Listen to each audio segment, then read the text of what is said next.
Segundo, la convocatoria. Ernesto Chiesa continúa hoy su larga trayectoria de producción en temas de derecho probatorio y procesal penal. Sus trabajos cumplen una función importante en nuestro país, en tanto y cuanto guían a estudiantes, abogados y jueces en el descargo de sus responsabilidades.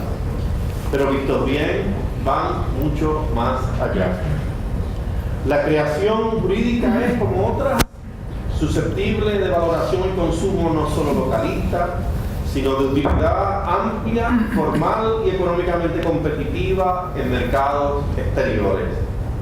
La creación jurídica en Puerto Rico tiene que lanzarse a influenciar y parte del potencial de futuro que tiene una obra como esta, que ya se consulta por estudiosos a través de toda nuestra región. Puerto Rico es la única jurisdicción en el mundo que utiliza el derecho procesal de corte estadounidense para dilucidar en español controversias que se suscitan en un medio ambiente cultural hispanoamericano. En momentos en que Iberoamérica explora alternativas a sus sistemas de enjuiciamiento penal, las oportunidades de influencia para Puerto Rico son estupendas, como muchos de ustedes conocen de primera mano. Trabajos como el que se presenta hoy tienen un papel importante que jugar en esas dinámicas. Con ustedes, pues, los colegas Gelpi y Padilla. Luego, el autor, colega Ernesto Chiesa, reaccionará a los comentarios y invita a la academia a un vino de honor.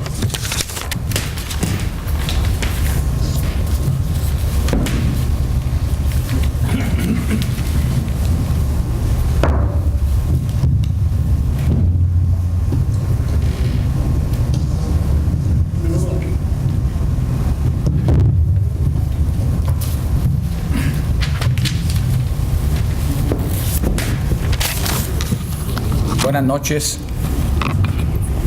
señor presidente de la Academia, compañeros numerarios. Buenas noches a todos los presentes. Me uno al saludo del señor presidente. Tengo el honor, porque digo que es un honor, de compartir unos comentarios con el juez Gelpi relacionados con el libro del compañero Ernesto Chiesa. Me unen profundos lazos de amistad con el compañero Chiesa. Y cuando estábamos pensando sobre este trabajo, de cómo presentarlo, le decía yo al juez Gelpi, vamos a hacerlo como quien presenta a un amigo a otros amigos.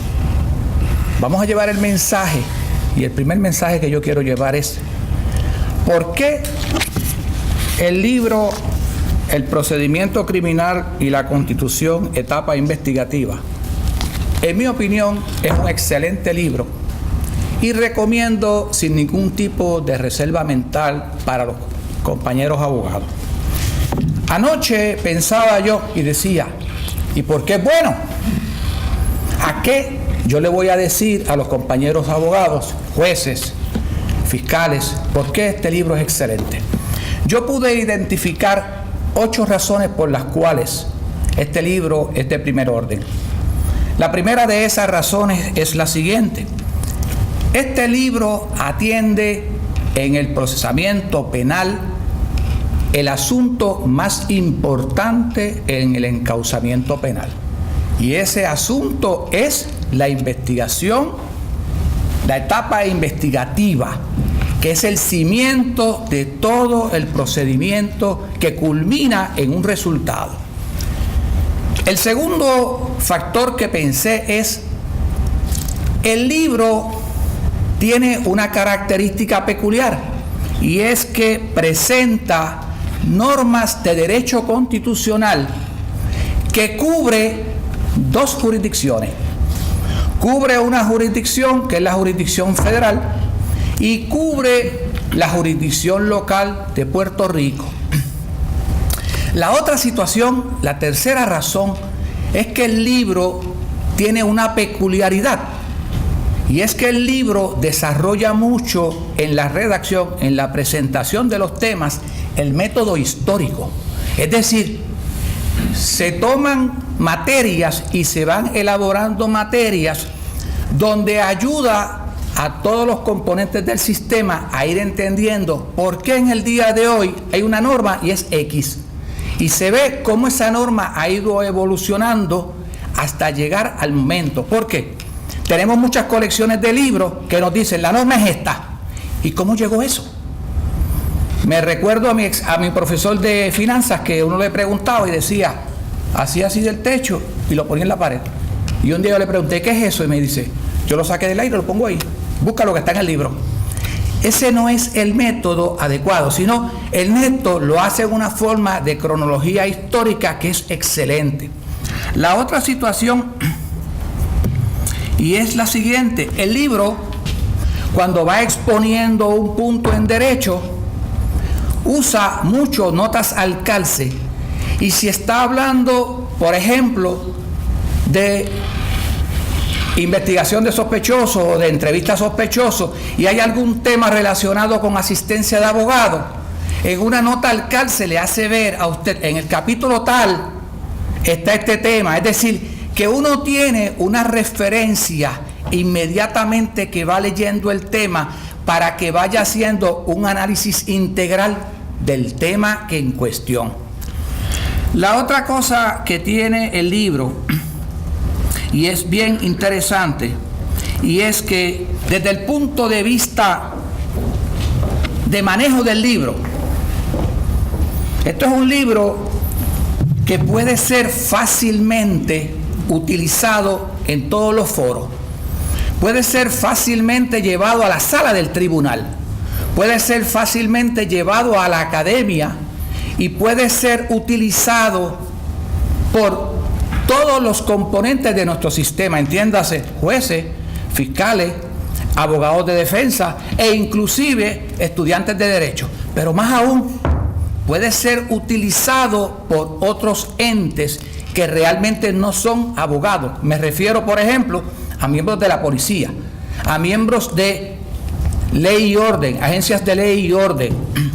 La otra situación que también presenta el libro, y es la manera en que está organizado. El libro está organizado de tal forma que permite, dividido en capítulos y secciones, que permite el fácil uso del mismo. Es decir, ustedes habrán tratados de derecho penal, buscar en algunos tratados de derecho penal, realmente hay que coger un curso primero para buscar en el libro y después para entonces encontrar las cosas. Sin embargo, este libro no es así.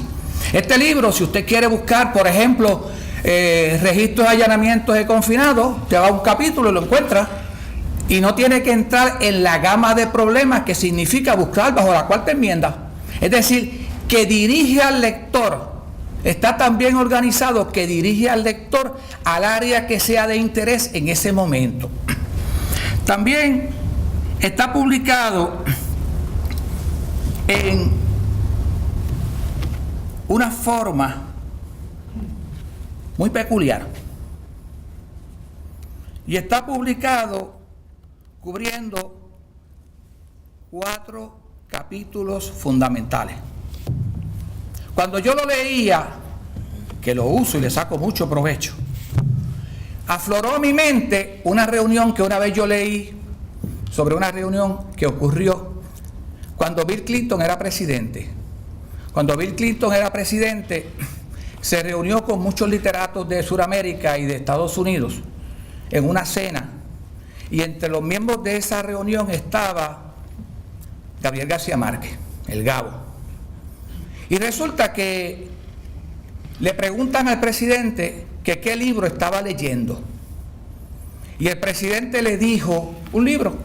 De hecho, García Márquez reconoce que no conocía el libro. Y le dice, presidente, no pierda el tiempo. Léase El Quijote. Ahí está todo. Y yo no pretendo en esta noche comparar el libro de Ernesto con El Quijote. Pero yo le digo a los compañeros abogados y abogadas, refraseando a García Márquez, en este libro, en estos 4 capítulos que Ernesto discute, está todo lo que un abogado debe saber. Muchas gracias.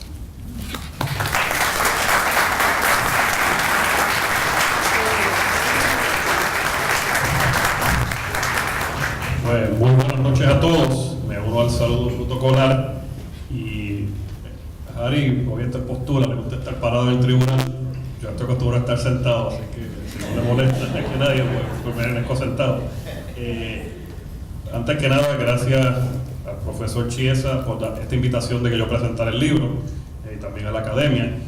Yo sé lo que es tener que cancelar presentaciones de libros, no poderlas programar por huracanes, porque también el mío se presentó recientemente y esto lo íbamos a presentar en septiembre, octubre, así que por fin se presentó. Así que pues para mí me uno a todo lo que dice Harry para no ser repetitivo, y tenía unos comentarios adicionales y quería dar un poquito de trasfondo también de por qué para mí es un honor estar presentando este libro también el día de hoy. Una de las cosas de las pocas cosas que hubiera hecho distinto en la vida, hubiera sido encantado ser alumno del profesor. No fui alumno en la UPR, pero creo que he sido alumno de él a través de todos estos años. Nos conocimos cuando yo fui procurador general, pero un poco antes cuando llegué al Departamento de Justicia, y trabajamos muchísimos proyectos legislativos, casos civiles, casos criminales. Los que trabajan aquí, hay personas del procurador general, saben que él básicamente vive en esa oficina día y noche. Y pues básicamente era como tener la Universidad de Puerto Rico y tenerlo ahí en la oficina todos los días. Después que me convertí en juez, ya va para 17 años, hace el tiempo, siempre mantuvimos en contacto. Él siguió mi carrera como juez. Fue una de las personas que fue clave de convencer al claustro de la Universidad de Puerto Rico que me aceptaran como facultad para dar un curso sobre práctica criminal federal, lo que lo agradezco. Y recientemente pues la vida nos ha vuelto a juntar en el Comité de Reglas del Tribunal Supremo, Reglas Criminales del Tribunal Supremo de Puerto Rico, y como numerario aquí en la academia, igual que con Harry, que compartimos. Para mí el profesor Chiesa, Ernesto, es un educador sobre todo. Y yo estaba hablando, estamos cenando antes de venir aquí, y con Harry lo había hablado. Para mí, yo tengo en mi oficina todo es electrónico, yo no tengo casi colecciones ya porque todo está electrónico, pero obviamente esto que yo siendo juez, que es algo tan importante, la etapa investigativa, la cuarta, quinta, sexta enmienda, pues obviamente tengo la colección de la FABE, que es de las pocas que tengo, y la FABE es muy útil, pero este libro es un libro que discute casos desde el punto de vista histórico, que educa, como el profesor hablando en clase. La FABE compila los casos. Yo puedo tener 500 abogados o personas trabajando y cita cada caso de SOP, cada caso de Federal Second, casos estatales, y es una fuente bien útil. Pero uno tiene que saber lo que está buscando y lo que va a buscar y encuentra, pero no hay ese análisis profundo que este libro tiene desde el punto de vista educativo.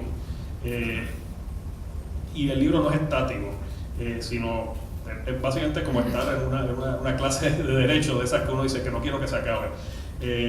También una de las cosas es que uno goza, uno aprende y goza a la misma vez de este libro. Y el libro, una cosa que tiene, que obviamente estos tratados norteamericanos, y a veces uno lee los españoles también, son interesantes, pero este libro tiene también su sentido de humor. Y le voy a dar un ejemplo, está si los que lo tienen, en la página 189,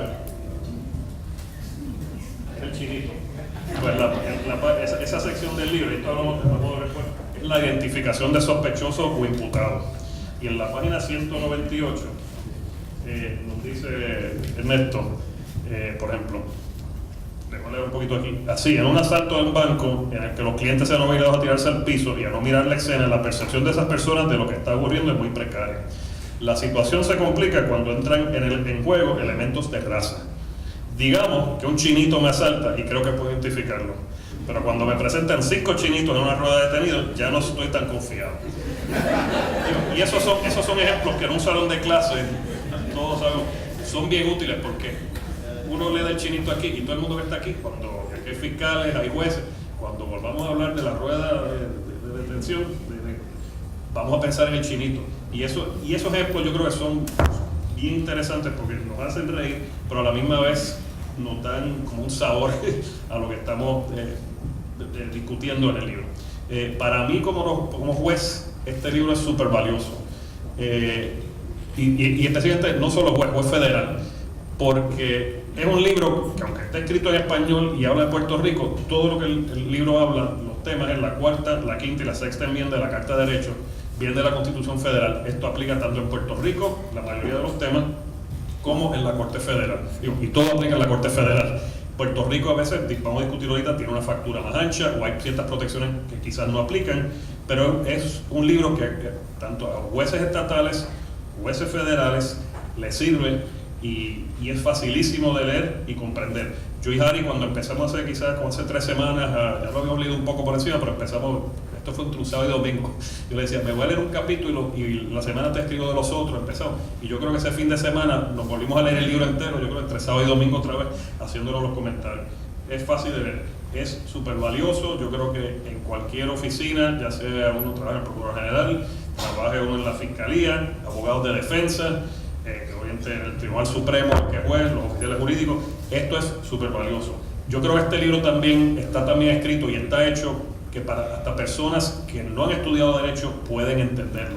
Yo que presido sobre la reforma de la policía a nivel federal, yo creo que este es un libro que en la Academia de la Policía, muchos policías, y algunos hasta estudian Derecho, pero sí, aún los que no estudian Derecho pueden entender este libro, y esto es bien importante porque aquí muchas veces los policías consultan con los fiscales, pero hay policías que se pueden sentar y en su tiempo libre leer aquí y comprenden más ciertas cosas porque hay que hacerlas.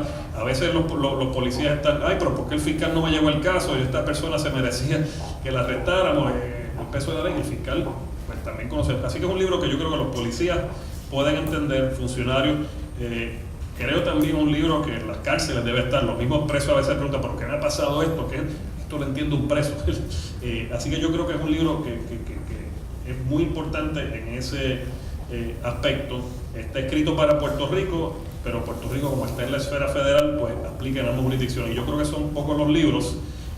Aquí en Puerto Rico mucho libro está escrito, pero enfoca más en la parte puertorriqueña. A veces tenemos cosas como derecho administrativo, constitucional, hay otras áreas, pero este es el área que yo creo que beneficia a los que practicamos en ambas jurisdicciones, y especialmente si aquí hay personas, y creo que hay muchos estudiantes que van a postular, la calle está mala, si tiene clientes federales o estatales, este libro le ayuda. Una cosa que es interesantísima, esto es en la página 164, un caso que cita el profesor, y no voy a entrar en detalle, el caso de Murphy.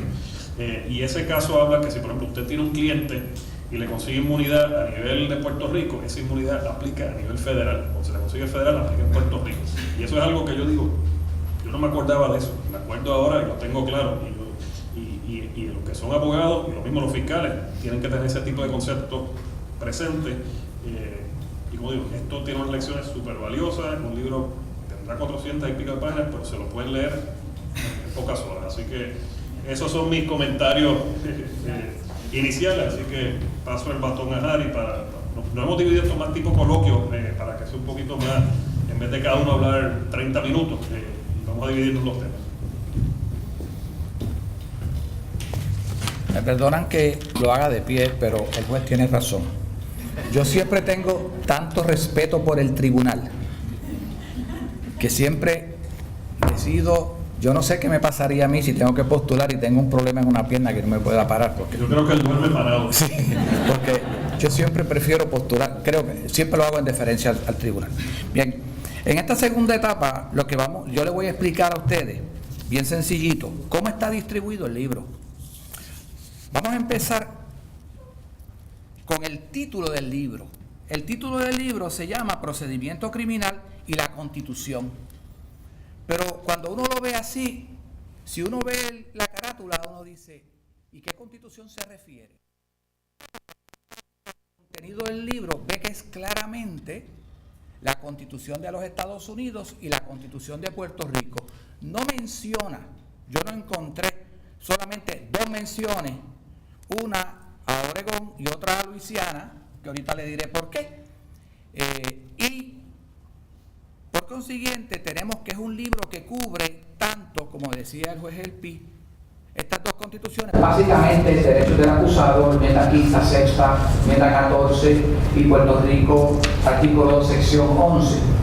Y lo próximo que encontramos en el libro, en el título, es la etapa investigativa, que ya yo le indiqué porque la importancia de la etapa investigativa. Y fíjense que llama la atención cómo Ernesto ha identificado con suma precisión lo que es la etapa investigativa y lo divide en 4 capítulos.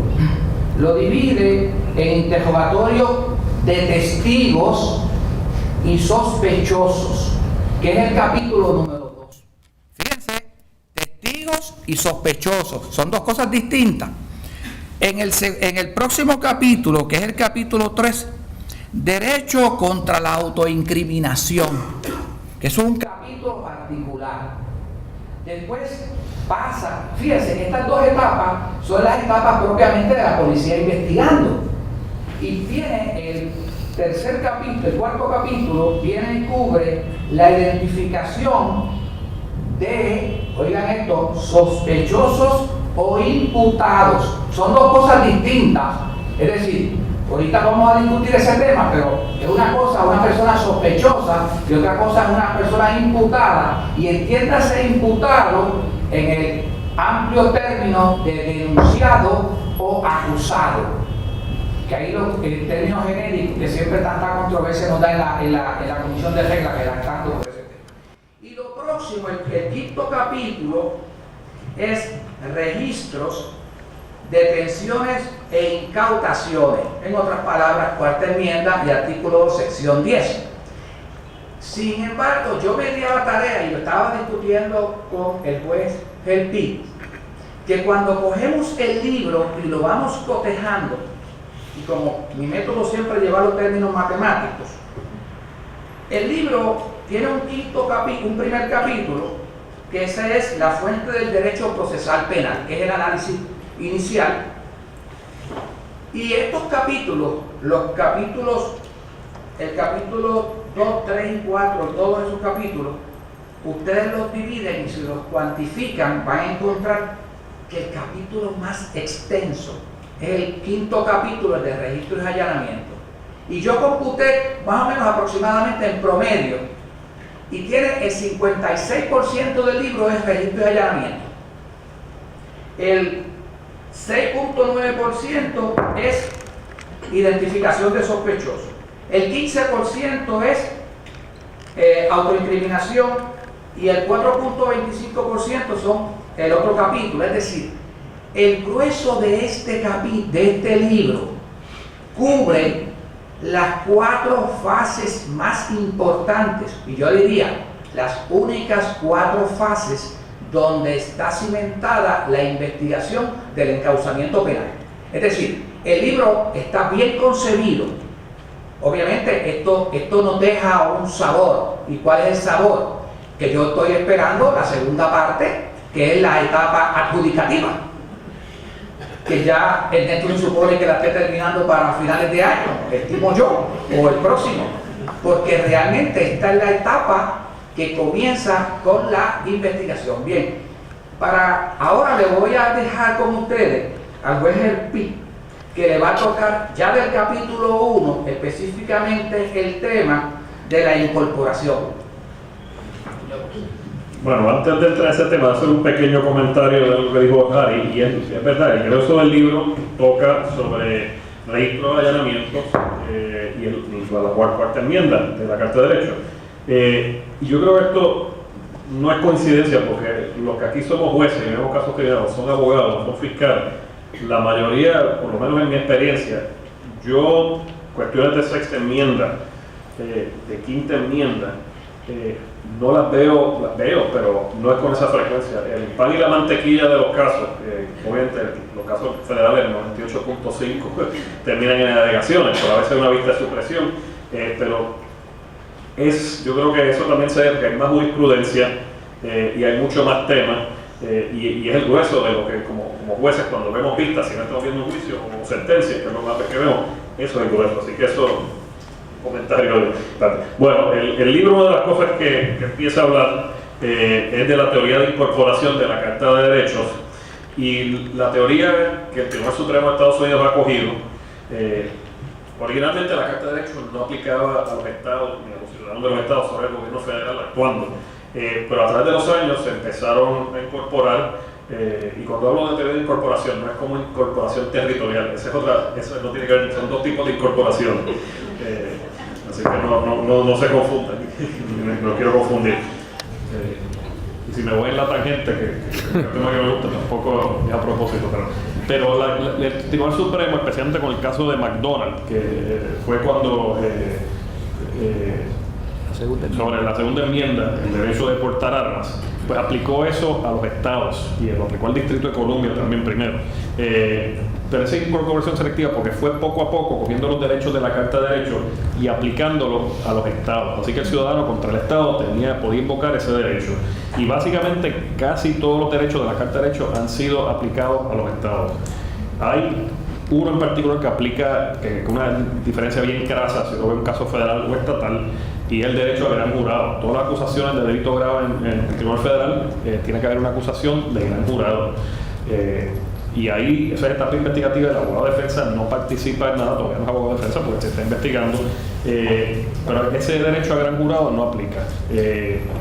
Sea para bien o para mal, pues aquí obviamente se ven las vistas preliminares, que se supone que no sean mini juicios, pero como todos saben a veces pues a veces yo prendo las noticias las pocas veces que puedo y empezó aquí, todavía es un mes y todavía se está viendo la BP. Así que ese es uno de los derechos, por ejemplo, que no aplica. Otro derecho que tampoco se ha dicho se incorporó directamente al Estado es cuando hay un veredicto. El veredicto en Puerto Rico puede ser 9-3. Y eso, si leen el diario de sesión, es bien interesante la razón que se hizo 9-3, y eso era para que en los casos contra los independentistas pudieran obtener un veredicto de culpabilidad, y eso lo dice el mismo diario de sesión, así que es otro tema por otro día, pero creo que es interesante. Pero en lo federal, en la federal todo tiene que ser un veredicto unánime, en lo estatal no, y eso no se ha aplicado a los estados tampoco. Otra que no es criminal, pero es el derecho a juicio por jurado en los casos civiles. Eso no aplica a los estados todos ven por sus propias constituciones, pero por eso es por la razón que aquí en casos civiles no sean por juicio por jurado. Y después del caso de Sánchez Valle, lo que habla el profesor Chiesa, que es interesantísimo, es la doble exposición, porque entonces en Puerto Rico el issue es que es un solo soberano para efectos de doble exposición.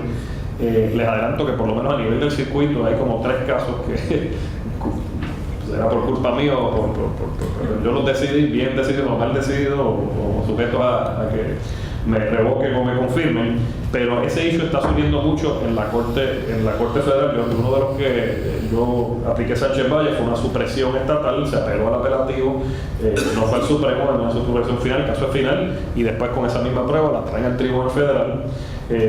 Y entonces quieren, es una conspiración, creo que fue, y yo digo, mira, pero si suprimieron la conspiración, toda la prueba, ¿cómo Sánchez Valle aplica? Así que eso, el gobierno federal me lo está apelando, y yo digo, me pueden revocar, me pueden confirmar, pero van a seguir surgiendo muchos issues. Y lo interesante de Sánchez Valle es, como dice en inglés, it works both ways. El caso puede empezar federalmente, el caso puede empezar estatalmente, pueden estar paralelos, y de pronto uno aplica al otro.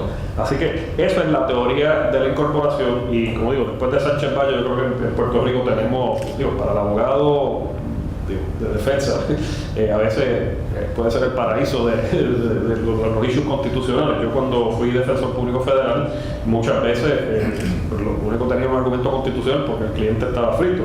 Así que hay mucho argumento válido que se puede hacer a nivel de Puerto Rico, y esto está basado en la teoría de incorporación, y yo creo que podemos pasar el batón a Jari. Sigo de pie.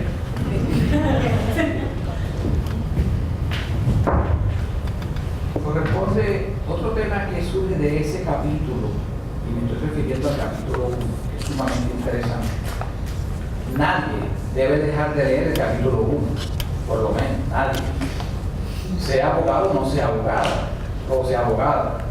Y es lo que Ernesto elabora muy bien, la teoría de la fractura más ancha. La teoría de la fractura más ancha, lo que pretende demostrar la teoría de la fractura más ancha es que tenemos la Constitución norteamericana, tenemos la Constitución de Puerto Rico, y hay un principio fundamental norteamericano, y es que los estados pueden dar más, pero no pueden dar menos. No pueden dar menos. ¿Qué sucede? Tenemos una realidad, y es que hay muchas disposiciones del artículo 2, sección 11, y artículo 2, sección 10 de nuestra Constitución, que si las vemos, están plasmadas en la enmienda quinta, en la enmienda sexta, incorporadas bajo la doctrina de la incorporación, por la enmienda 14. Quiere decir que cuando hablamos de asistencia de abogado, por ejemplo, la sexta enmienda, y vamos al artículo 2, sección 11, el texto básicamente es el mismo y el contenido prácticamente es el mismo. Y estamos diciendo que en esos temas, lo que concede el Tribunal Supremo de Puerto Rico es básicamente lo mismo que lo que concede el Tribunal Supremo de Estados Unidos. Pero el concepto de la fractura más ancha, por ejemplo, se da cuando viene el Tribunal Supremo de Puerto Rico y rechaza una doctrina que el Tribunal Supremo de Estados Unidos ha aplicado bajo la cuarta enmienda. Y ahí entonces vemos un ejemplo de la que es una fractura más ancha. La nuestra es una fractura más ancha. Ahora, Ernesto en el libro hace un acopio que yo nunca lo había visto. Y es que Ernesto viene y va por la Constitución y elabora específicamente conceptos que demuestran fractura más ancha. Por ejemplo, elabora el concepto de la dignidad del ser humano, que está en el artículo 2, sección 1 de nuestra Constitución, que en Estados Unidos no surge expresamente de la Constitución y han tenido que recurrir a otras fuentes colaterales para incorporarlo. Lo otro que surge también es la prohibición de la pena de muerte. Ustedes saben que nosotros tenemos una prohibición expresa contra la pena de muerte, distinto a lo que tiene la Constitución norteamericana.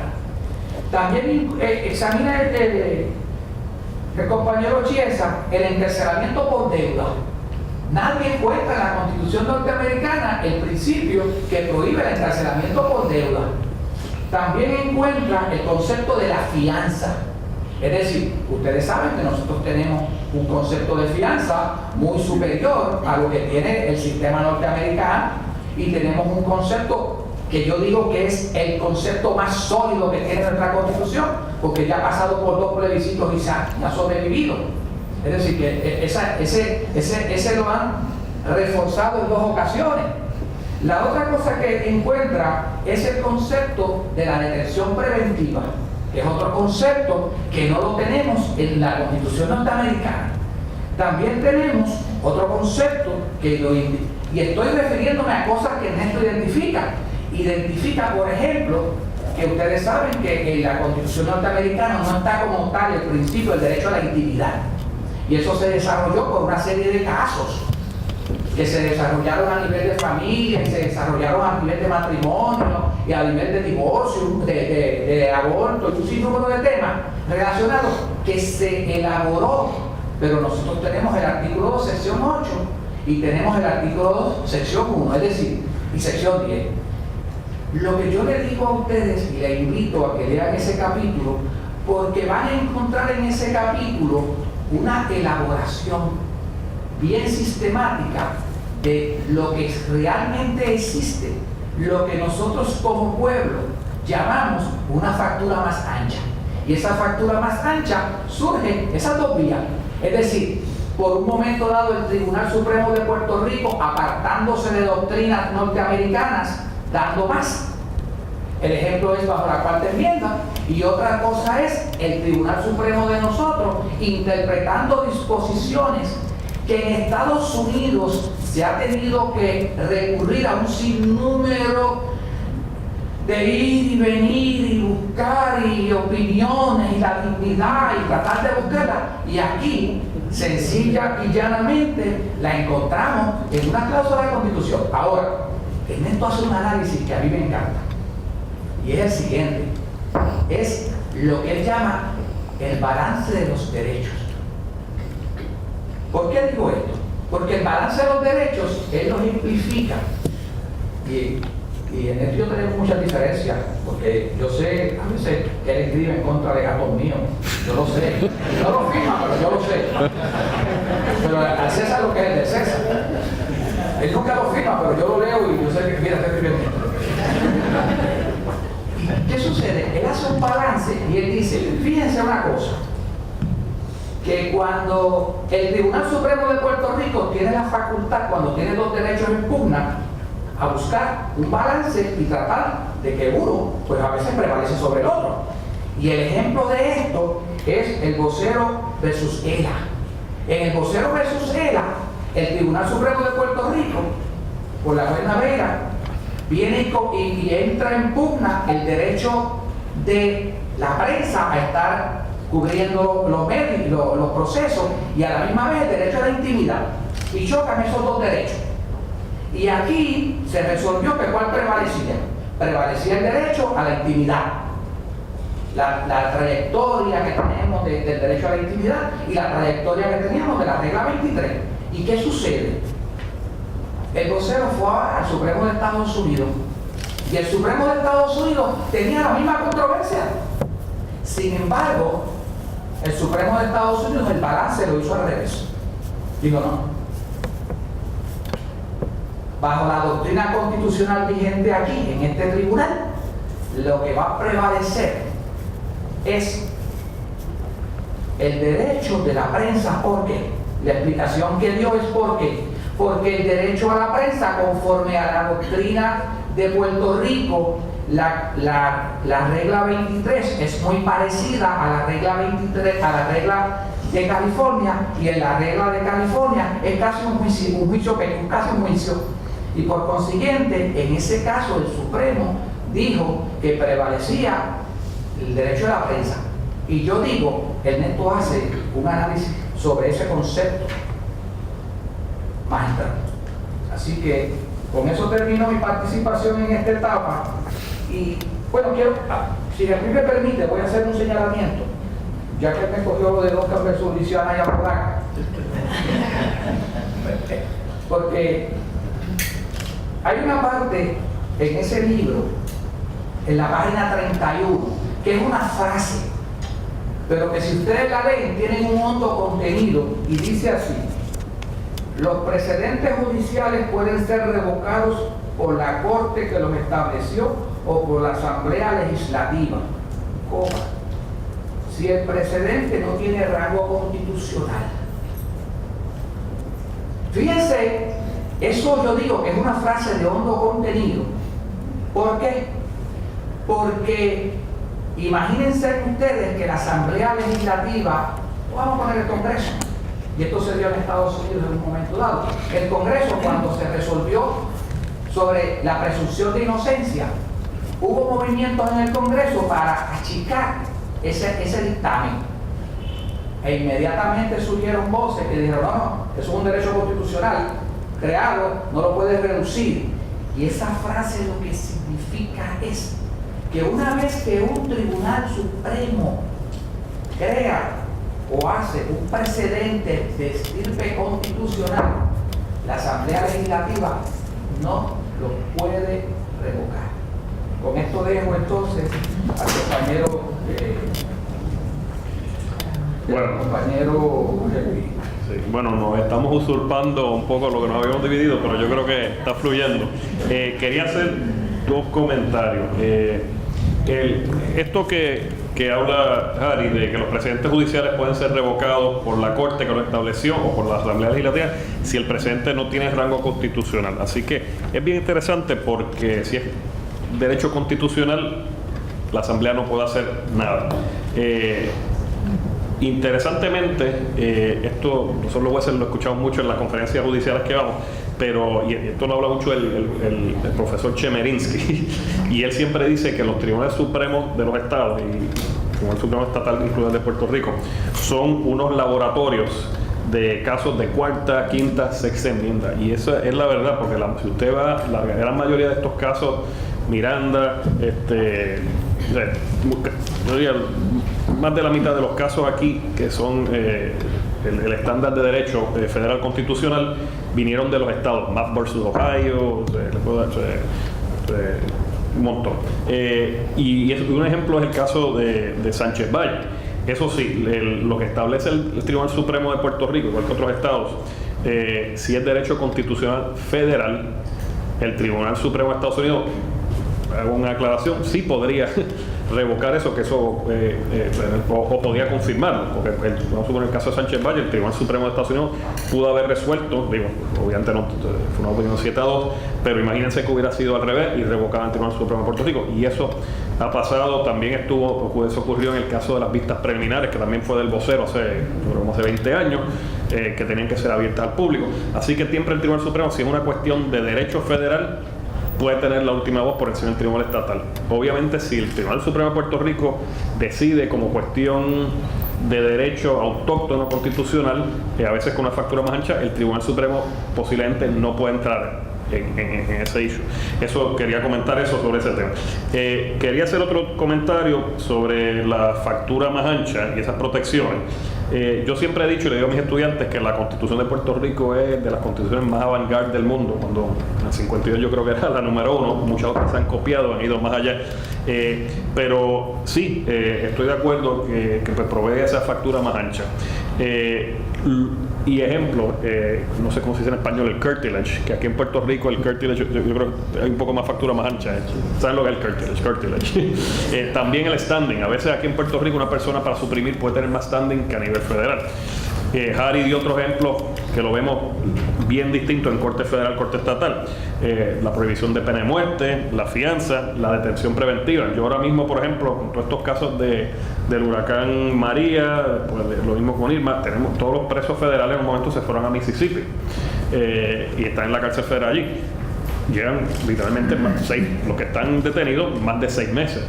Si eso fuera Puerto Rico, habría que excarcelarlos a todos. A nivel federal no aplica.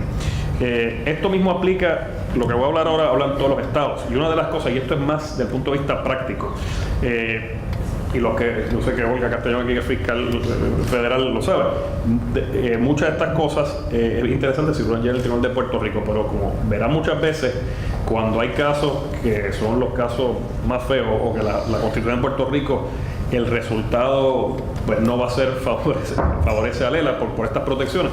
Lo que ocurre es, si hay jurisdicción federal, que si usted abre el Código de Estados Unidos y así de gordo, hace 30 años era una cosita así, encuentra jurisdicción federal y muchas veces estos casos se llevan a la Corte Federal y está el caso de Costa Martínez, que era el juez Casellas, lo revocaron el circuito, pero la pena de muerte a la persona que en Puerto Rico no se la pueden dar, lo llevan al Tribunal Federal.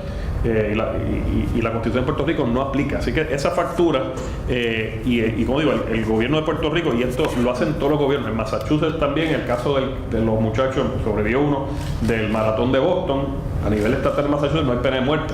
Lo tuvo un jurado de Massachusetts en Corte Federal y se aplicó la pena de muerte.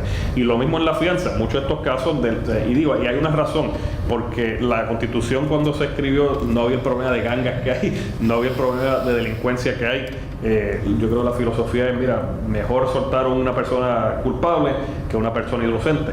Pero desafortunadamente la Constitución hay muchas cosas que se benefician el ofensor, y por eso es que a veces vemos personas que han salido fiadas, cometen otros delitos, y eso no ocurre en lo federal. Y lo que ocurre es en la práctica, y el fiscal estatal, y por eso hay task forces, la Fiscalía Estatal y la Federal se reúnen constantemente, pero se decide qué caso debe ser federal, qué caso estatal.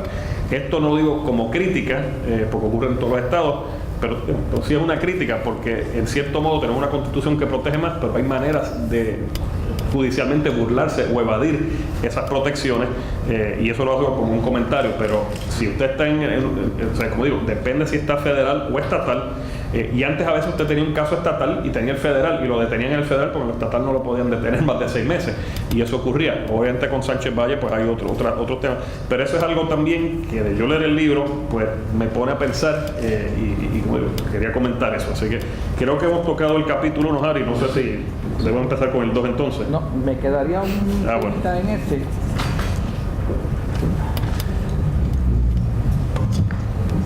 Lo siguiente. En ese capítulo primero, entiendo que Ernesto hace un señalamiento que específicamente en el proceso de incorporación se ha pensado que cuando el Supremo de Estados Unidos incorpora una cláusula de su Carta de Derechos a través de la enmienda 14, trae todo. Sin embargo, Ernesto señala muy bien que en ocasiones no toda la cláusula se trae y que hay porciones que se quedan fuera. Y el ejemplo típico, que esto lo vemos claramente, es específicamente el concepto de la unanimidad del jurado. Ustedes saben que desde Duncan versus Luisiana se incorporó el derecho a juicio por jurado a los estados a través de la 14, pero la unanimidad no se ha incorporado. ¿Y qué sucede? Ernesto cita a Podaca, que ustedes lo conocen, a Jones versus Luisiana, que son los dos estados. Yo digo que somos tres, que son Oregón, que está el 10-2, Luisiana, que está el 9-3, y Puerto Rico, que está el 9-3. Y como Ernesto sabe que esa espina me la iba a dar, yo sabía que me la iba a dar en algún lado, dice, y cito a la página 27, porque creo que me está uniendo. Algunos, en atrevido ejercicio de extrapolación, sostienen que los juicios por jurado en Puerto Rico son juicios federales. Esa frase, cuando yo leí ese capítulo, yo decía, mira qué canalla el pana mío lo que ha dicho, porque el abogado que ha planteado eso en este país se llama Harry Padilla, aunque Don Santos lo planteó hace muchos años, pero todavía Casella Toro, me aprendí hasta el número 197 de PR a 03 del año 2017, que por cierto está la compañera que hizo en esto. Yo no hago esa señalamiento. Yo no hago ese señalamiento. Yo lo que digo es, no es un atrevido ejercicio de extrapolación, no. Yo lo que me di a la tarea es de leerme todo el debate de nuestra Asamblea Constituyente, de leerme la legislación de la época, la ley de la mordaza y todo esto, y yo poder identificar lo mismo que identificaron en Luisiana y en Oregón, que en Luisiana y Oregón se identificó que esos estados habían hecho esas disposiciones constitucionales de esa forma. ¿Para qué? Para poder encauzar a las personas afroamericanas. Y en Puerto Rico, con esto yo comparto la idea de Jorge Elpín, se hizo específicamente para encauzar a los miembros del Partido Independentista de aquella época. O sea, esa es mi contención. Lo que pasa es que en otro momento dado, tú y yo discutiremos esto, pero yo no pretendo que los jurados sostener que los juicios por jurado son juicios federales. No, no, no. Yo defiendo mi país 100%. Lo que yo estoy diciendo es que conforme a un buen derecho, lo mejor es el jurado unánime. Lo que pasa es que la extrapolación consiste en ir más allá de double jeopardy. O sea, que el caso se resuelve muy puntualmente sobre doble imposición. Estoy claro de eso, sí. Estoy claro. Francisco. Entonces, ahora pasamos al segundo capítulo con el juez Elpín. Bueno, y déjame hacer un comentario sobre el jurado unánime. Yo ya llevo en el sistema federal, que el PIN que tengo dice 20 años, pero ya está llegando casi a los 25, y defendí casos federales, he presidido sobre juicios federales, y nuestros jurados, en lo civil o en lo criminal, tiene que ser unánime. En lo civil puede ser 8 jurados, puede ser 6 por lo menos, pero en lo criminal son 12. Y nunca he tenido problema con eso. Siempre he visto, yo no puedo decir que ninguno de esos veredictos ha sido una injusticia. Una vez hubo una absolución que no debe haber sido absolución, pero fue por un chisme que había entre el policía que arrestó y la persona, que nada tenía que usar el poder de absolver que tenían. Pero yo creo que eso de la unanimidad, y obviamente eso es algo que se puede cambiar en otro momento, y la legislatura podría quizás cambiarlo, pero a nivel federal, la práctica mía y la experiencia, yo estoy a favor de los jurados unánimes, y siempre lo he dicho, y obviamente no puedo obligar al gobierno de Puerto Rico a hacerlo, pero esa es mi posición, y el comité de reglas también siempre lo he mencionado. Bueno, el próximo tema, el capítulo 2, habla sobre el interrogatorio de testigos y sospechosos. Y algo, yo creo que lo más importante de este capítulo, y uno de los temas, y como digo, esto a través del libro, pero en este capítulo el profesor Chiesa de manera excelente expone sobre la obtención de confesión y admisiones para el periodo entre 1936 y 1963. Y, por ejemplo, le traigo la atención, y no puedo citar todos los casos, pero es una cosa más caso por caso, como digo, de una manera histórica. El caso seminal es un caso de asesinato en Brown versus Mississippi, y ese caso es de 1936, y en este caso fue, básicamente había un sospechoso de asesinato que confiesa, y básicamente le voy a leer en inglés. The question in this case is whether convictions which rest solely upon confessions shown to have been extorted by officers of the state by brutality and violence are consistent with the due process of law required by the 14th Amendment of the United States Constitution. Y obviamente sabemos la contestación, que no. En ese momento es que se empieza a traer este tema. Hay un sinnúmero de casos federales del Supremo y un caso que llega al Tribunal Supremo de Puerto Rico, que creo que también se adopta esa misma doctrina. El resultado hubiera sido, yo creo que el mismo, bajo si fuera federal o estatal. Es Pueblo versus Meléndez, 80 de Pérez 187. Yo no me lo sé de memoria, lo estoy leyendo de aquí. Pero ese caso está interesante también porque aquí es un interrogado con un analfabeta, cortador de caña, que estuvo, y esto es la página 49 del libro, que estuvo ilegalmente detenido por unas 32 horas. Fue interrogado durante 22 horas consecutivas por 5 policías armados y un fiscal, estoy seguro también estaba armado, mientras permanecía incomunicado. Obviamente esa confesión también fue inadmisible. Yo conocí a un juez superior de Nueva York, que fue fiscal, antes de ser fiscal, fue el primer fiscal hispano en el condado de Nueva York, y él una vez yo lo traje, quizás Olga se acuerda, yo era fiscal de justicia estatal, lo llevamos a una conferencia del Ministerio Público, se llama el juez Edwin Torres, él fue el que escribió el libro de Carlitos Way, y él contaba que cuando era fiscal, que el señor era un tipo, y me acuerdo que todas las fiscales eran 6'2", pelo blanco, pero guapísimo, y toda porque, ay, juez, tráigalo de nuevo el año que viene. Pero el juez Torres, y ese pasa diciendo, coño, porque era como New York Rica, criado allí. Pero era bien interesante porque él en una de esas dice, yo cuando era fiscal, yo había sido marine, estuve en Corea, pues yo me metía en la celda con el acusado, y esto era antes de Miranda y de todos estos casos, y cuando no se aplicaban tanto, y yo me enrollaba la manga, que veían la pepa que yo tenía, y yo le decía, mira, soy hijo de esto y lo otro, si no me confiesas te voy a dar una gana tal. Y todo el mundo de justicia se quedó, me acuerdo, no sé si Olga se acuerda de eso. ¿Tú estabas o no? No fue ese día esa conferencia del Ministerio, pero así era antes. Y esto nos habla, no solo es interesante porque de la manera que el profesor César nos describió los casos, él va bien en detalle, y no es como uno ve en la Fagan Scott, el ruling es una oracioncita, aquí nos describe los casos, y yo creo que esto es bien importante para entender este desarrollo de por qué las confesiones o admisiones que son legalmente obtenidas se deben suprimir. Una de las cosas interesantes, y esto también es factura o diferencias en jurisdicciones, porque si no es una cuestión constitucional, el Tribunal Supremo también, muchos de estos casos también, y el de Puerto Rico usa su poder supervisor sobre los tribunales y el sistema y no es como cuestión constitucional, es poder de supervisión y regular los tribunales. Hay una regla, y esto está en la página 114, está más adelante, creo que en otra parte del libro, pero es la regla, por ejemplo, de McNabb.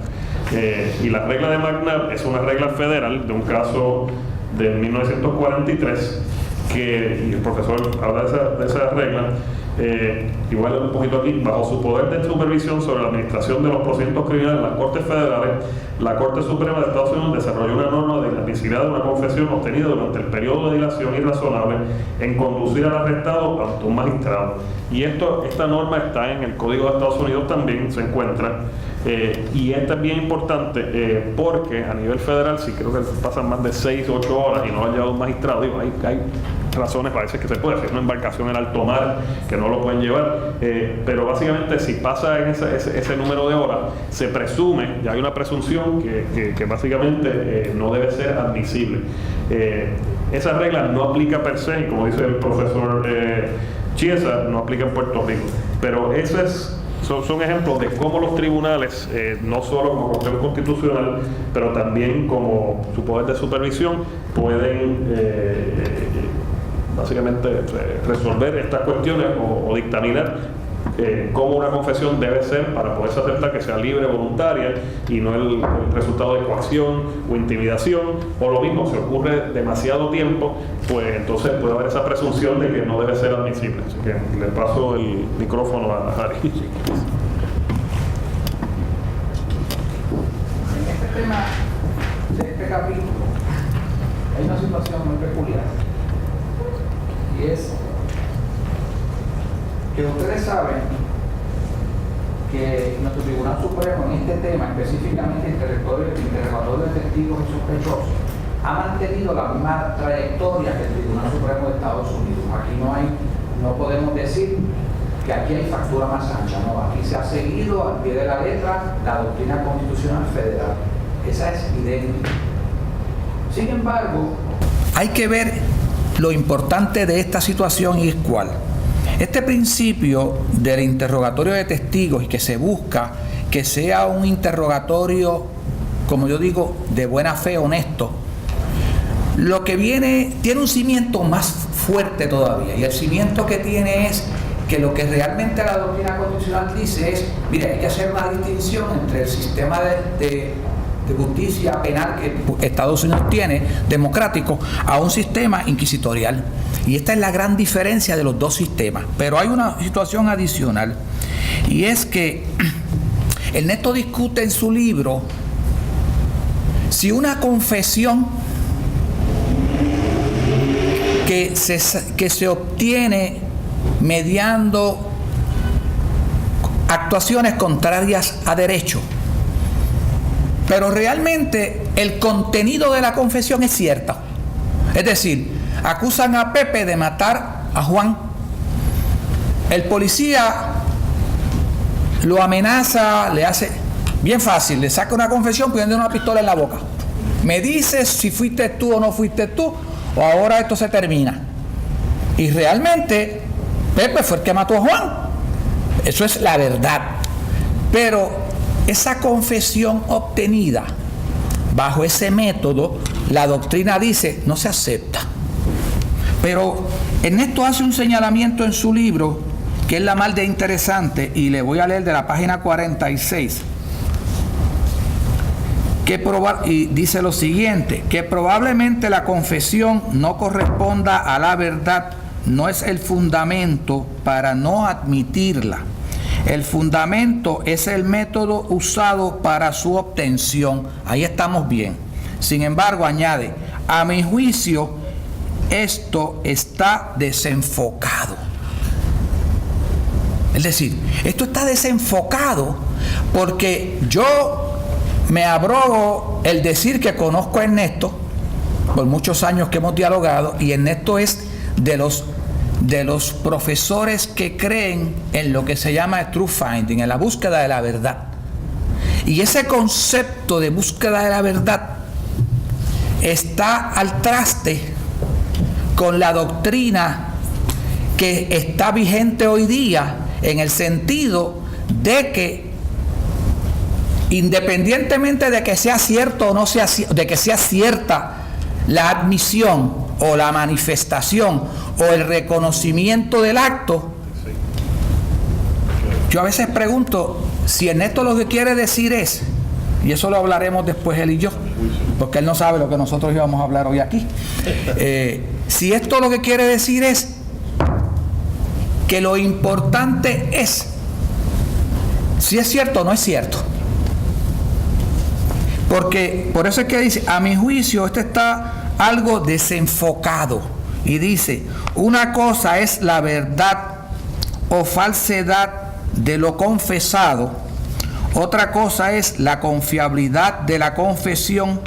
Ante esto es si un observador objetivo con conocimiento de cómo se obtuvo la confesión la estima o no confiable.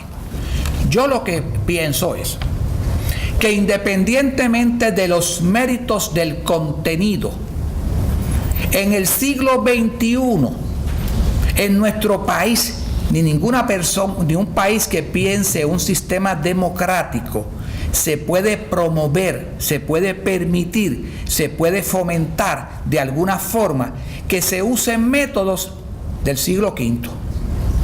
Eso ya están fuera de desenfocado. Los métodos del siglo V pasaron. Y yo entiendo que realmente, y en esto, con el permiso de Gustavo, le voy a añadir 2 minutos más. Y es lo siguiente: hoy día, los que vemos casos todos los días en los tribunales. Vemos que ya las bofetadas salieron de los cuarteles. Ya salieron de los cuarteles los macanazos. Ya salieron las toallas mojadas. Ya salieron el pollo a la barbacoa. Ustedes saben lo que es el pollo a la barbacoa, ¿verdad? Unas esposas en los pies, unas esposas en las manos y una vara en medio de los dos, de una ventana a otra ventana, colgando a la persona. Eso le dicen el pollo a la barbacoa. Esos eran métodos que se usaban. Hoy día esto ha evolucionado.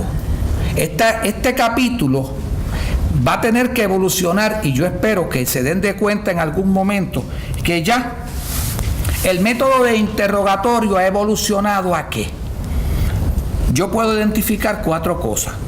A el policía desvalorizar el caso que está investigando. Chicos, si esto es una bobera, esto no tiene tanta importancia, esto desvaloriza el caso que está investigando. Segundo, desarrollan formas sutiles de ayudar al acusado. Es una forma sutil. Muchachos, si yo lo que quiero es cooperar contigo, ayúdame en esto. Son las 3 de la mañana.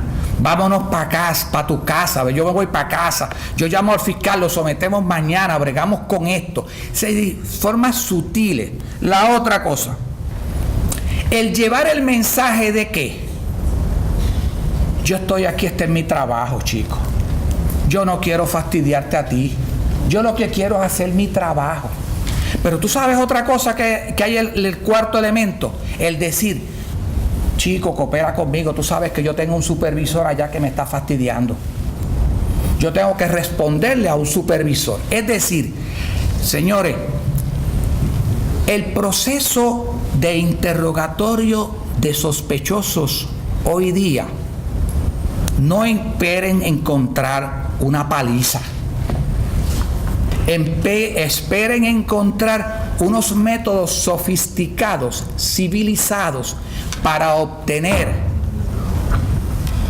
esa admisión, esa yo soy tu pana. Es más, yo puedo hablar con el fiscal, si alguien te puede ayudar soy yo. Chico, hablé con el fiscal, pero el fiscal no quiere.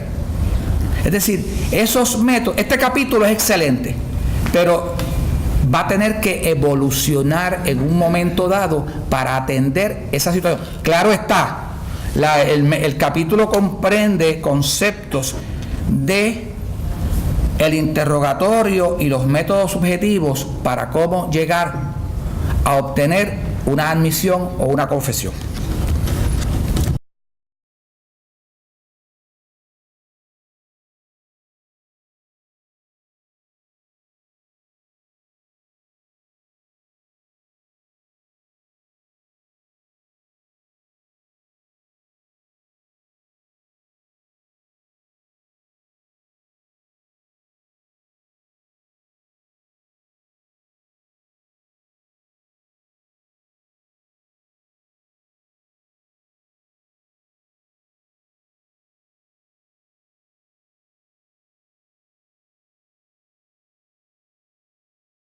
Grabación, y a veces hay hasta videos. Los casos de los policías corruptos estaban todos grabados en video y en audio, no se puede, y eso es un mecanismo que obviamente usted no hay, o sea, yo no me acuerdo la última vez que yo vi que agentes federales coaccionaron a alguien o lo forzaron a confesar, y obviamente por las herramientas y otros mecanismos que hay.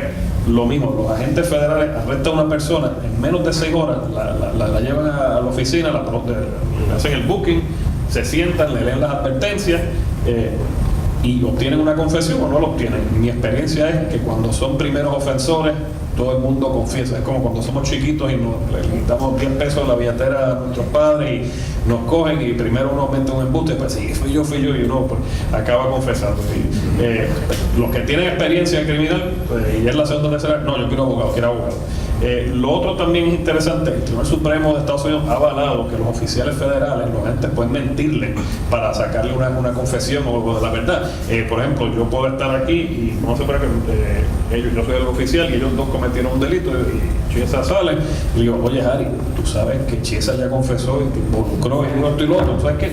Y él ahí pues puede, y eso está avalado por el Tribunal Supremo de Estados Unidos. Así que a nivel federal eso no se ve mucho y son unas técnicas que al momento son constitucionales. Obviamente todos los años el Tribunal Supremo saca, cada par de años, de la cuarta, quinta, sexta enmienda sacan casos, así que la jurisprudencia va cambiando. La juez Sotomayor ha sido bastante crítica y no en este tema, pero el tema, por ejemplo, de la cláusula de confrontación tiene un antecedente y explica cómo todas estas cosas funcionan, así que eso se los dejo, como dicen, food for thought. Vamos a pasar al próximo tema y el capítulo 3 habla sobre el derecho contra la autoincriminación. Yo quisiera una breve interrupción para defenderme de Harry. La expresión de que está desenfocado es lo siguiente, o sea, la supresión de confesiones o admisiones bajo el due process, en última instancia lo que se excluye por razón del método utilizado para traerla, independientemente de la verdad o falsedad.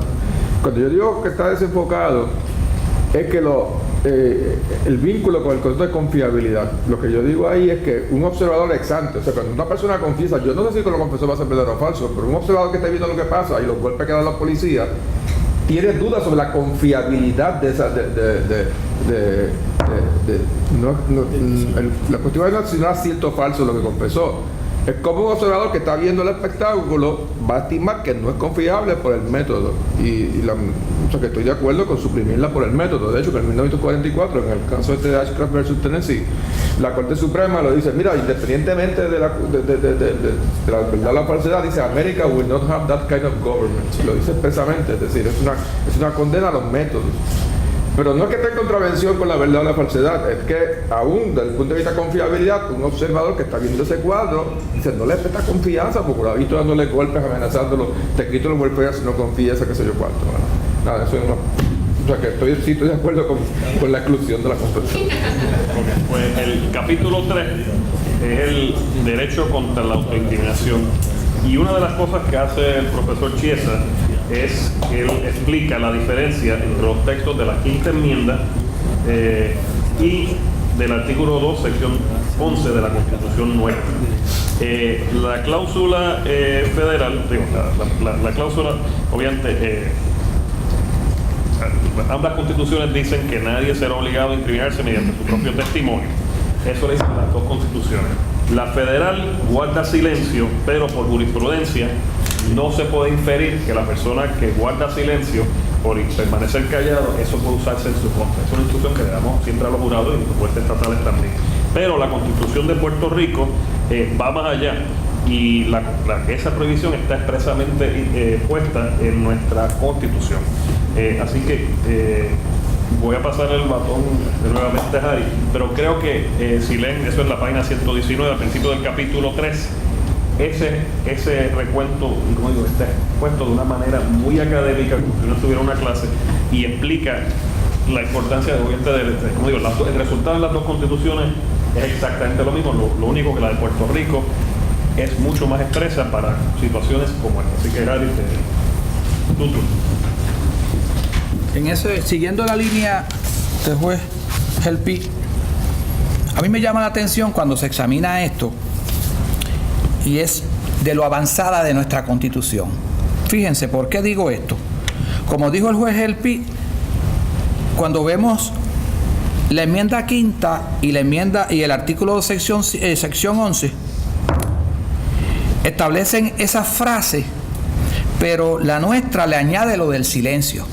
Y entonces, si vamos a la historia de cómo eso está actualmente en Estados Unidos, eso surge del caso de Griffin versus California, del 380 US 609 del año 65. Quiere decir que en el 65 eso se incorporó en el sistema norteamericano. Nosotros lo incorporamos en el 1952. Quiere decir que nosotros le ganamos a los americanos por 13 años. O sea, cuando ellos estaban pensando, creando eso, ya nosotros lo habíamos redactado en nuestra Constitución. Es decir, nuestra Constitución, si ellos no lo hubiesen adoptado vía decisión judicial, eso sería otro ejemplo de factura más ancha. pero como ya lo adoptaron, ya están iguales. Ahora, este capítulo tiene un tema que es bien interesante y es lo que se llama el trilema. El trilema, que no es otra cosa que una persona que la arrestan y le hacen este tipo de advertencias o no se las hacen, como sea, pero que tiene el derecho de mantenerse en silencio. Por cierto, que ese tipo, en el libro hay una frase que es bien interesante porque adopta una situación pueblerina, popular. Y Ernesto dice con mucha sabiduría, y en eso estoy claro, que todo el mundo sabe decir, me cojo la quinta enmienda. Eso es lo más común.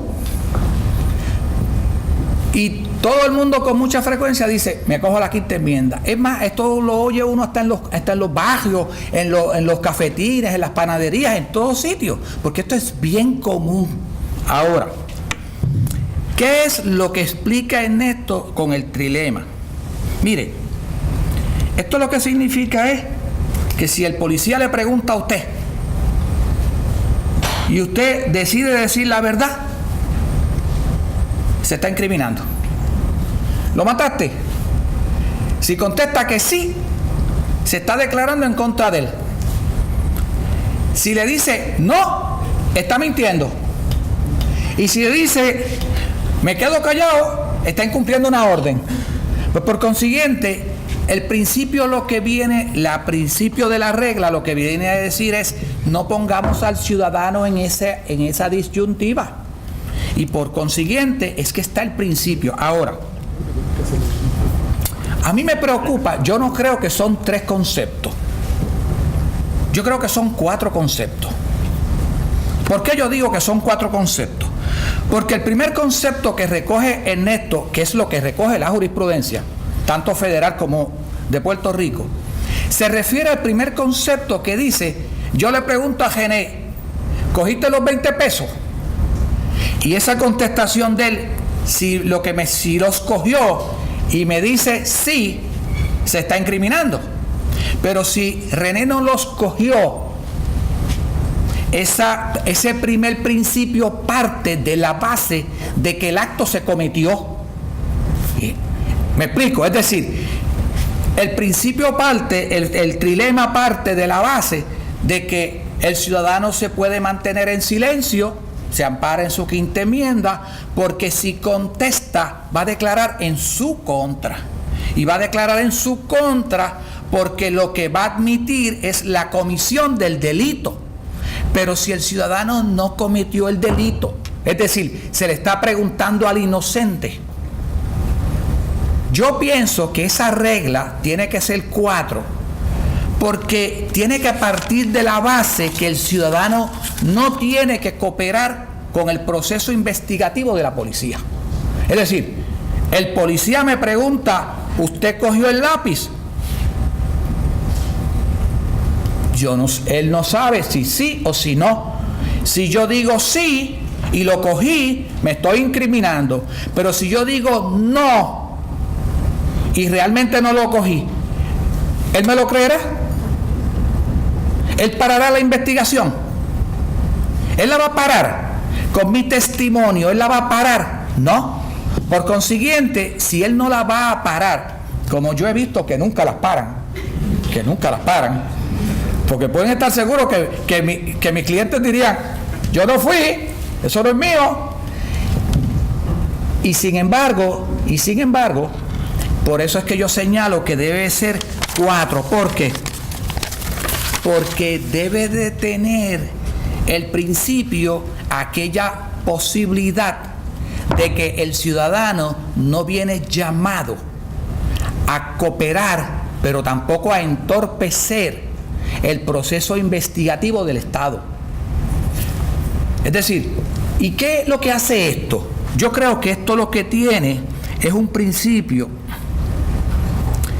que protege que cada día se fomente un mejor proceso investigativo. Es decir, que el Estado pueda desarrollar métodos investigativos de tal naturaleza que él no tenga que contar con el sospechoso o con la persona para encauzar a la persona que incurrió en el acto delictivo.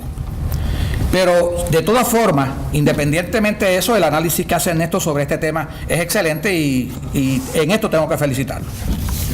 Bueno, voy a poner el turno porque todos queremos escuchar al profesor. Del capítulo 4. ¿Estamos bien de tiempo? Estamos perfecto. Ok, del capítulo 4 de identificación de sospechosos imputados. Yo creo que el tema más importante, uno de los temas más importantes para tocar, el chinito, obviamente es el ejemplo, pero es el problema de la identificación. Y este es un issue que aquí no hay factura más ancha. El caso principal es del 1967, que es el caso de United States versus Wade. Y como dice el profesor, esto se discute en la página 199 y 198. En la 99 dice: en Wade, la Corte Suprema ha resuelto que compeler a un sospechoso a someterse a procedimientos de identificación en la etapa investigativa no viola el derecho contra la autoincriminación. Y lo mismo ocurre bajo la cláusula contra la autoincriminación de nuestra Carta de Derechos, citando el caso del Pueblo versus Falú. Así que aquí no hay factura más ancha. Sí es una cosa peligrosa si no se lleva a cabo bien, y más aún cuando ya se sabe que esta persona cometió el delito, lo van a identificar. Así que esto es un capítulo, como digo, bien importante, porque antes de que la persona sea acusada no tiene el derecho de abogado. Y como digo, una cosa que es importante. Otra cosa también es que obviamente en la rueda de confrontación o en los photospreads que se ponen fotografías, es un issue. A veces nos lleva, yo he visto casos y he tenido, y a veces el issue que si son sugestivas, obviamente si fue un chino y ponen un solo chino en la rueda y todo el mundo pesa 300 libras y es negro o blanco, pues obviamente eso no se puede hacer, tienen que buscar 5 chinos y ahí se hace más difícil. Pero esto posa problemas. Yo he visto, por la experiencia mía, especialmente cuando he visto photospreads, usualmente el FBI, usualmente en las cárceles de Puerto Rico es que ponen a las personas, pero en la policía. Pero lo que vemos en los federales usualmente son los spreads de fotografía. Por lo general, yo no he visto ningún problema. Obviamente el FBI pues, empezaba a hacerlo y la gente se parece.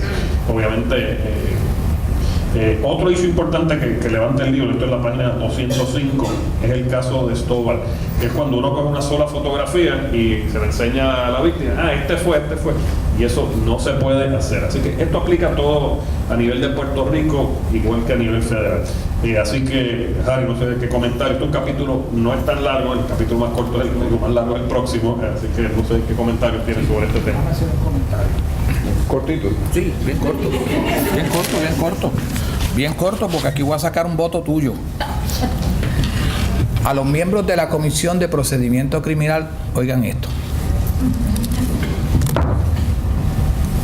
La doctrina que Ernesto cita de las páginas 201 a 207 dice que las reglas y la doctrina federal de Wade, Gilbert y Kirby dice que la rueda de confrontación se necesita representación legal luego de que la persona está imputada o acusada.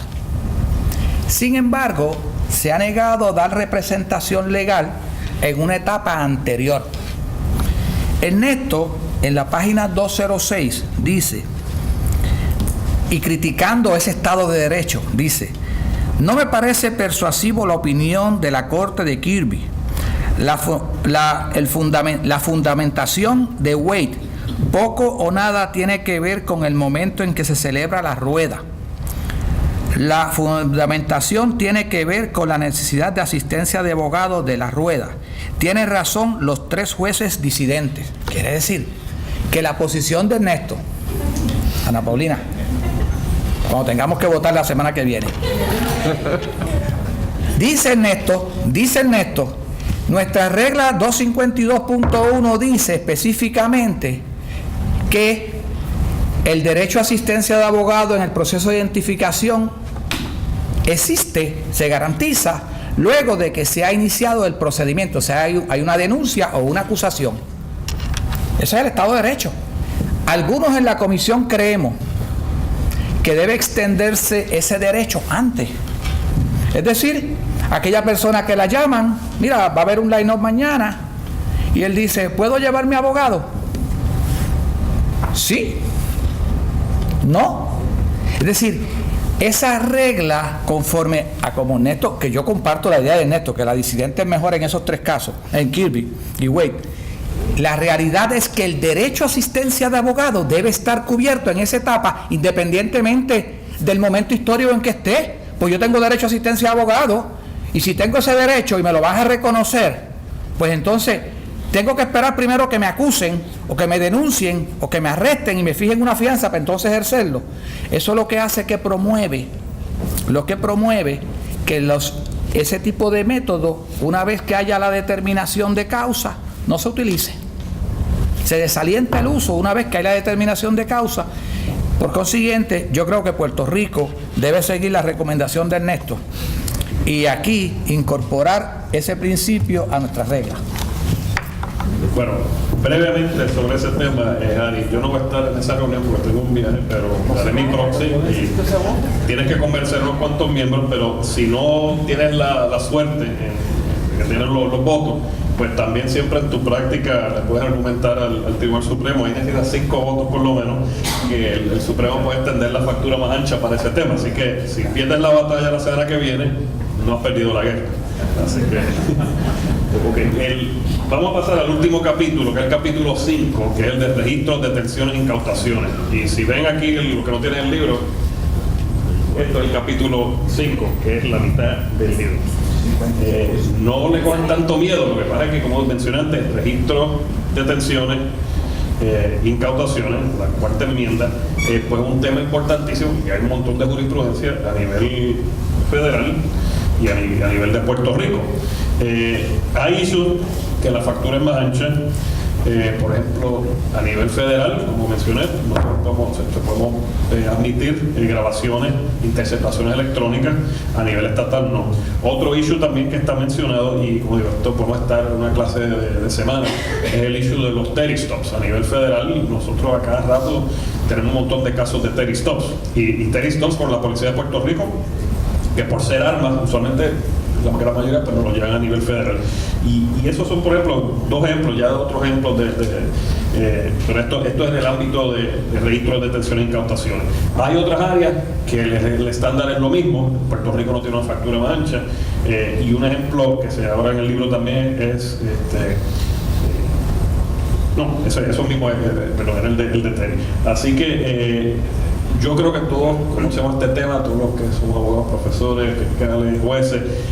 No voy a entrar en sumo detalle, pero creo que es un capítulo excelente, cubre toda la jurisprudencia local, estatal, y como digo, son algunas pocas excepciones que hagan factura más ancha, pero bueno, creo que el que tiene este libro en su posesión, pues le es sumamente fácil referirse a esa jurisprudencia. Así que, Ari, te paso el micrófono para los closing arguments.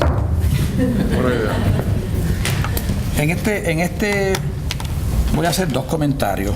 Uno a la reacción del juez Elpi, y es lo siguiente.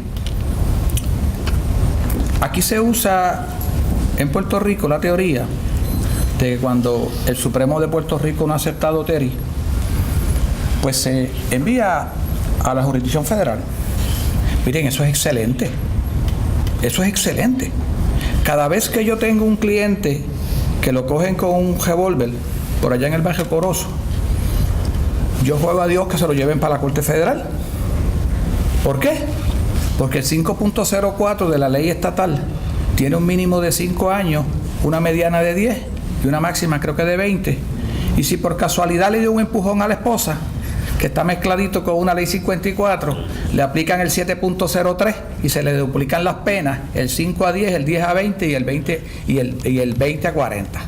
Sin embargo, ese mismo lo acusan en el estatal por ese mismo revolvito y posiblemente le echen 28 meses, 30 meses o 27 meses. Es decir, no entienden todavía, no se entiende que el hecho de, es más, yo le he dicho a gente, llévatelo para el Tribunal Federal, que es mejor, allá de habla inglés.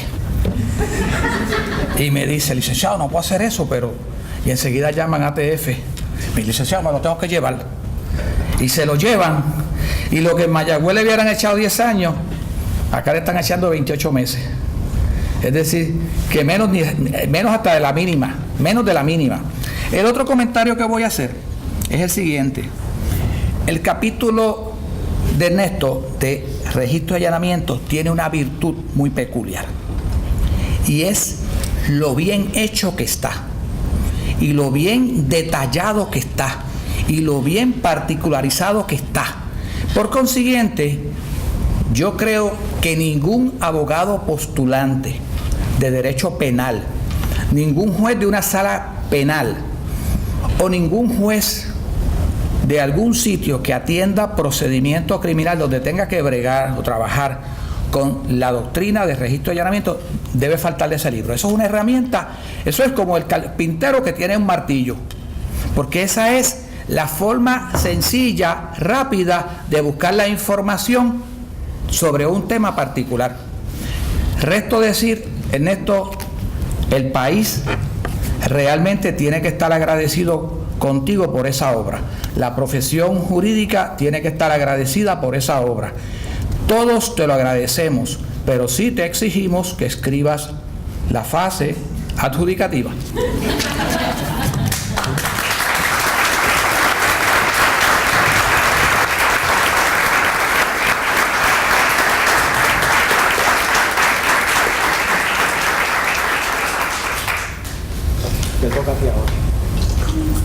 Dice en el programa Reacción, no tengo mucha reacción, me parece una gran exageración todo lo que han dicho del libro. Yo me hubiera conformado con el 10% de eso, así que estoy muy agradecido por su palabra. En los méritos aquí de lo que los compañeros han dicho, quería hacer un par de comentarios. De Terry vs. Ohio, lo que ocurre es que hace exactamente 50 años de Terry vs. Ohio. Es muy extraño que el Tribunal Supremo de Puerto Rico pues no haya tenido la oportunidad o el deseo de expresarse. Pero que no se olviden que Terry vs. Ohio le escribe Warren, el juez más liberal en cierto sentido de la Corte, ¿verdad? Y es un caso bueno, es un caso donde inclusive se le da vigencia, que se activa la cuarta enmienda cuando la policía, sin arrestar a una persona, lo detiene. Mientras que antes de Terry vs. Ohio, sencillamente si no te había arrestado, pues te podías seguir preguntando, y no, pues esta detención tiene... Lo que ocurre con Terry vs. Ohio es que obviamente hay que mantenerlo en un límite razonable y no a los extremos que lo ha llevado la Corte, pero en sus orígenes, y no quiero cansarlos aquí con esta lata, pero hay unas personas que van a cometer un crimen, van a asaltar un negocio. Yo le digo a mis estudiantes, a veces usted a las 1 de la mañana en Burger King está enmayado y entonces no encuentra abierto y se meten unos tipos ahí muy raros, entonces yo mejor me quedo sin comer, pero ahí no meto, esto me suena como un asalto. Así que Terry vs. Ohio lo dice, que los policías que no tienen causa probable para arrestar a estas personas, si lo arrestan es un arresto ilegal. Ante esta cosa, pues pueden detenerlo brevemente, le hacen un par de preguntas, esas preguntas le pueden dar la causa probable y entonces lo arresto, o lo contrario, entonces yo estaba equivocado, lo dejo ir, etcétera. Así que yo creo que Terry vs. Ohio no seguirlo me parece casi una necedad realmente en su origen, que es lo que resolvió la Corte en el caso de Terry. Luego obviamente vino una extensión. Lo del line-up, yo sí concurro con Marí, me parece que a mí que los disidentes tienen razón. O sea, lo que hay con el line-up es que hay derecho a licencia de abogado si es después de iniciar la acción penal. Si es antes, no hay derecho. Bueno, si el proceso es complicado y necesita licencia de abogado, eso no debe depender, como dicen los disidentes, de si ya hubo denuncia o acusación. Claro, eso lo hizo la Asamblea Legislativa. O sea, la Asamblea Legislativa en la Regla 252 codifica esos principios, por supuesto. Entonces el Tribunal Supremo que tendría que apartarse. Lo que yo pienso es que si lo que importante es de suficiente complejidad para que requiera licencia de abogado, si la respuesta es que sí, no debe depender si ya hubo regla 6 o no hubo regla 6. Y por último, lo del trilema es muy sencillo. O sea, una persona que comete un delito es culpable, digamos que en efecto mató a don Pedro, y la policía, su apenas es sacado, o un tribunal le pregunta, ¿tú mataste a don Pedro? El trilema es bien sencillo. Me niego a declarar, preso por desacato. Miento, digo no lo maté, preso por perjurio. O digo la verdad, me achicharran en la silla eléctrica. Es decir, este es el famoso trilema. Entonces los que se oponen a eso como fundamento para la autoincriminación le dicen, no, el trilema es para el culpable, el que no es culpable no tiene ningún trilema, sencillamente dice la verdad, mira, yo no tengo nada que ver con eso. Pero sí, eso lo ha dicho la Corte Suprema, y está en Whitmore, ¿verdad?, de que la fundamentación del derecho contra la autoincriminación es el cruel trilema que estamos en un sistema de gobierno que no queremos poner al individuo en ese predicamento, ¿verdad?, de tener que escoger entre tres males. En cuanto al libro, pues ya los compañeros han dicho demasiado, estoy seguro que ustedes coinciden que ya es demasiado, así que no voy a decir nada más. La génesis de eso son aquellos 3 volúmenes que yo publiqué a principios de la década de los 90, ¿verdad? De Derecho Procesal Penal de Puerto Rico y Estados Unidos. Y ya han pasado pues, 28 años de eso y entonces pues, ameritaba una revisión. Básicamente el libro lo que hace es cuáles son las limitaciones que impone la Constitución, incluyendo las 2 constituciones por supuesto, a la investigación y procesamiento criminal. Se dividió en dos etapas: la etapa investigativa, ¿verdad?, que es una protección que tiene todo el ciudadano, no solamente obviamente el arrestado o el imputado, con estos 3 capítulos básicos: interrogatorio de testigos y sospechosos, procedimiento de identificación, registro y allanamiento, ¿no? Estoy trabajando ahora en la etapa adjudicativa, se va a llamar procedimiento criminal y la cuestión que etapa adjudicativa, que es mucho más ambicioso porque incluye toda la carta de derechos. Es un libro sobre los derechos del acusado. Eso implica asistencia de abogado, juicio público, juicio rápido, juicio por jurado, confrontación, comparecencia compulsoria, etc. Así que son varios capítulos y espero tener eso terminado antes de fin de año, pero se me está haciendo tarde. Ya son muchas primaveras o otoños o inviernos, qué sé yo. Pero tengo 3 pesetas. Tengo esperanza de terminarlo en el 2018. En cuanto al libro, realmente esto es un triste handbook que yo creo que sí que puede ser de utilidad a estudiantes, jueces y abogados. Y que sirve, es verdad que sirve para la práctica local y la práctica federal, excepto instituciones muy típicas de lo federal como el Gran Jurado. Pero es un libro modesto, pero creo que tiene la virtud de la utilidad y también del español, porque es difícil conseguir a veces handbooks. Obviamente, bueno, jamás me atrevería a compararme yo con el handbook de White, por ejemplo. Pero es un libro modesto y el hecho de que esté en español pues le facilita a las personas que no están familiarizadas con el inglés o que vengan de otras jurisdicciones, porque lo cierto es que estas obras, trabajo mío, pues se han utilizado mucho en la reforma de Latinoamérica, donde sencillamente tenga un libro en español que pueda explicarle en términos sencillos, ¿verdad? Creo que si alguna virtud tiene, puede ser la cuestión de la sencilla. Y solo me resta pues agradecerle a estos compañeros que gustosamente han cedido de su tiempo, queridos amigos. Pero la amistad explica la exageración de que les hablé al comienzo. Harry Padilla, como si fuera mi hermano, y lo tendremos de visita en mi clase el próximo sábado, siempre lo llevo al final de curso. Y el distinguido juez el Pique, tan amablemente cede su tiempo, y lo mismo lo ha hecho con el comité de reglas de procedimiento, igual que Harry. Y sobre todo la presencia de ustedes se la agradezco muchísimo. Yo sé que hay otras cosas que podrían haber estado siendo más divertidos que lo que han tenido que sufrir esta noche. Así que obviamente un saludo muy cariñoso a los estudiantes, a los profesores, a los jueces, a todos, a los compañeros jueces del Tribunal Supremo, ¿verdad?, que nos honran con su presencia aquí, al querido compañero Procurador General. No quiero decir nada para no estar omitiendo, así que muchas gracias por su atención y se acabó esto.